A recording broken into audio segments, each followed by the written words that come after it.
Hi everyone. I thought I would continue on my book series with something a little bit different compared to the last review, and probably something a little bit different in terms of history books overall. So, this particular video, I'm hoping to focus on Shigeru Mizuki's Showa series.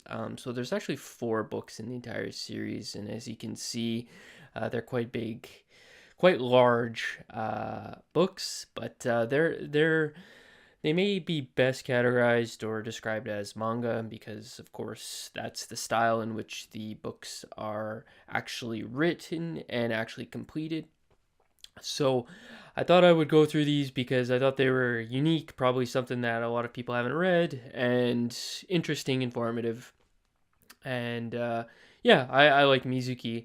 Now, just some background information. Mizuki is actually from Totori, Japan, which is just north of where I used to live in Hiroshima. I've never been there, but it does have the famous sand dunes there. It's kind of cool and very quiet, rural kind of place.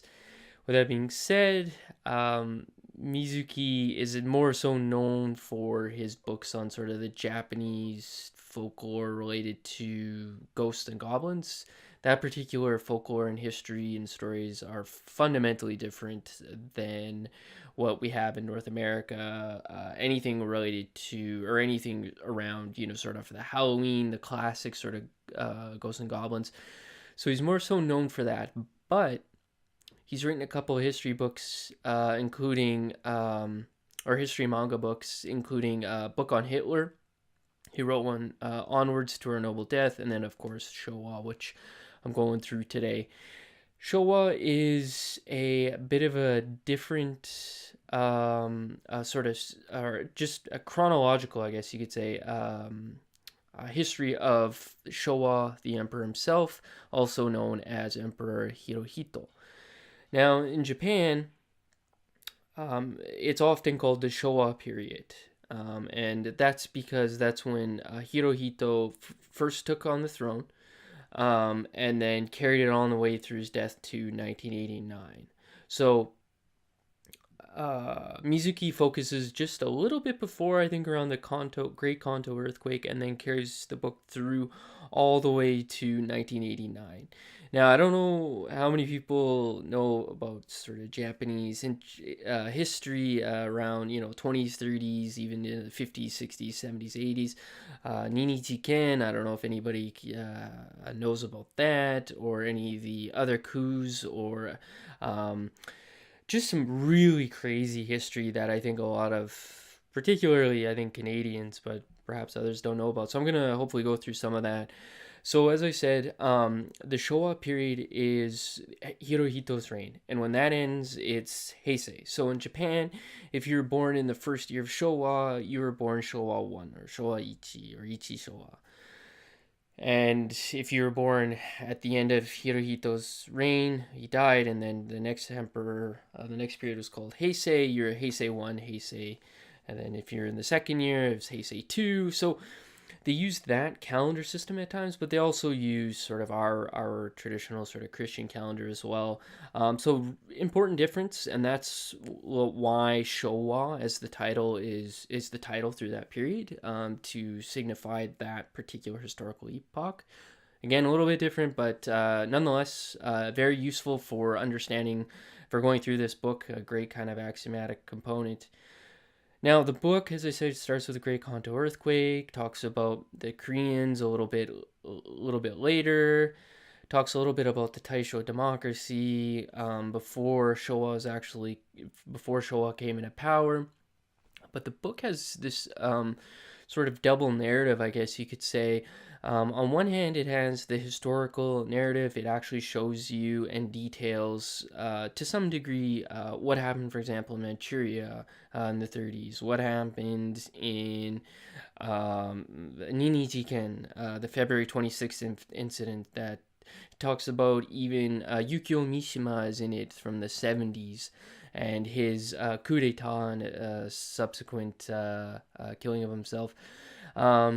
And so it actually does detail to some degree the actual historical events, which is cool. And then the other narrative is from Mizuki's standpoint. So, what was Mizuki doing through that particular historical moment or historical time frame? So, Mizuki did go to war. So, you do see him in New Britain and Rebel and some of these places where the Japanese in the South Pacific were. He talks a little bit about his brother. It talks about his family through it. It talks about later in life and how he started a family and why he got interested in manga and why he was never really a soldier. So it does detail his life through the Showa period, at least through most of it, and it details, of course, the historical elements. Really fascinating stuff. I'm going through at the moment. I finished the Showa books, but I'm also going through Herbert Bix's autobiography of Emperor Hirohito or Emperor Showa. So it's a really interesting sort of picture between the two. You have a Japanese version and obviously an American professor, obviously more detailed through Herbert Bix's work, but very interesting. Now, I recommend this book for a number of reasons.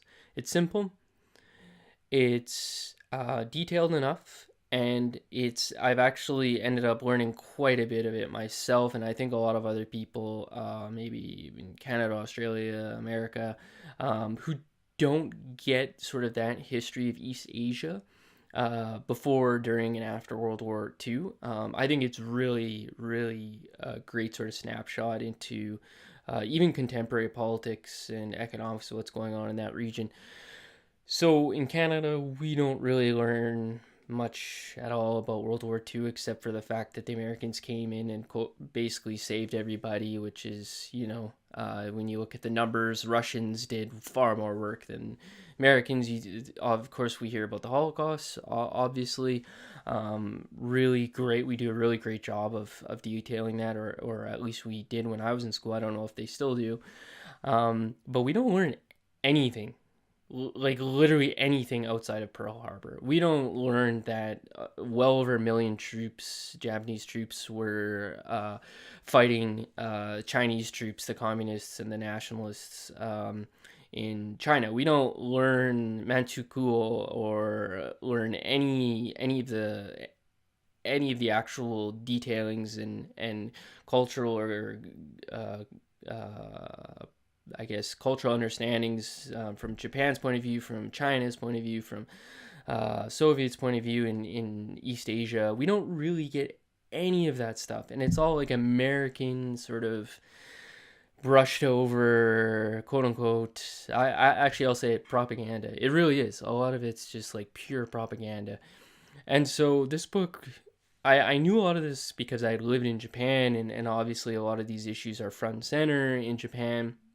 But I like this book because it just gave me a really nice sort of gloss over of what was going on through a lot of those decades. And I think, the book itself is not some like rightist fanatical like textbook that some Japanese authors have put out over the years of history throughout, Showa period and Meiji period before that, and Taisho and all that stuff. It's fairly, like I said, just chronological. It's fairly linear. It's fairly basic, and he really tries to chronicle even the some of the communist movements occurring in the 50s and 60s in Japan. Some of the social unrest through the 30s, the famine that occurred in particular Tohoku, but obviously throughout parts of Japan in the 20s, 30s era.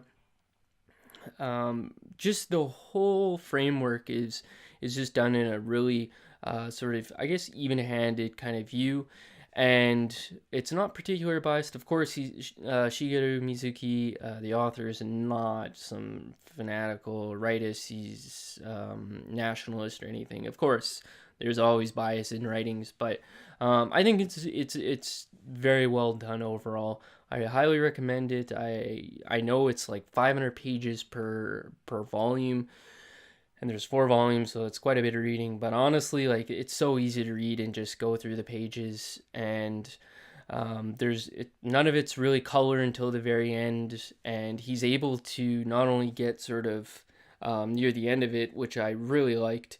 He's able to get to through sort of the chronicle linear elements up into the 80s, and then begins talking about some of the difficulties, if you will, Japan was starting to have, sort of the cultural melees, the economic melees, heading into the late 80s. And then there's some, it leaves you kind of questioning, okay, well, what happened next? What happened into the lost decade, or the two lost decades, or in my opinion, the three lost decades from 89, 88 to 2017, up to until today, zero economic growth, for example.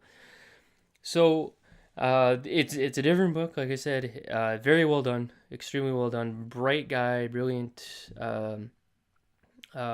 just kind of writer. And yeah, I mean, if it might be a little bit childish for some people, so definitely, like, if you're in a store, just flip through it and see what you think. But yeah, I think it's beneficial for a lot of, like I said, us who don't have exposure to that part of the world, and particularly in a time where there's a lot of alliances in that world that are reminiscent in many respects to World War One, but a lot of the issues are from World War Two. And in fact, Chthonics album, Takasago Army, talks about how the Japanese influenced Taiwanese nationalism and Taiwanese identity, and that continues on today. And that was from the 20s and 30s, if not before then. And then you have China always complaining about a minister or even the prime minister of Japan going to Yasukuni Shrine. Just a bunch of different issues and alliances and political frameworks that really come out of World War II and the subsequent events, probably half a decade out of World War II. So check it out. You'll get a really good insight of probably a lot of stuff you don't know what happened in Japan. I bet you don't know what happened in 1974 in Japan. Right? But I think all these moments are really important, and really, really something that, I think if you're a history buff, history fan, really important to understanding sort of that wider region in the Pacific. So appreciate your time. I know it's a lot to read, but definitely go check out one, and let me know what you think. Thanks, guys. Really appreciate it.